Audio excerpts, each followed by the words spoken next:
Hai các bạn, hôm nay mình sẽ giới thiệu cho các bạn cái máy thả squishy của mình nha các bạn. Thì nó không được đẹp cho lắm nha.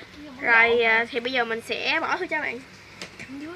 Bây giờ mình sẽ chơi thử cho các bạn xem nha.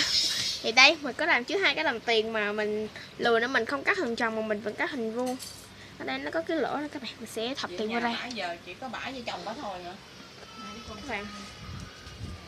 Một viên hộp bây giờ mình sẽ kéo ra. Chỉ có bả làm bà thôi à. Thằng bà làm nổi thôi chứ. Có bé cháu phụ lấy tiền góp rồi đó. Thì ra thì vô xe đặt bả. Giờ bả lo vụ đó, nhảy bơi tung tăng vô khác rồi. Các bạn, hả? Mình đã lấy được một em rồi. Các bạn, đây chính là em mà mình đã chơi được đây. Đây là em diễm hồng. Sẽ thử lại lần nữa và mình còn một viên bi nhưng mà mình còn một đồng tiền, đồng xu nha các bạn. Nhỏ, đồ đạc đúng không? Để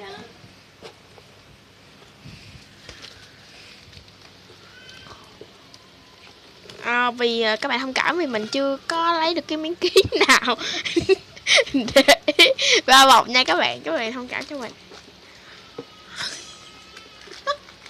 Đây các bạn, đây là cái mà mình đã nhận được đây. Và video mình đã hoàn thành với các bạn nha, bye bye.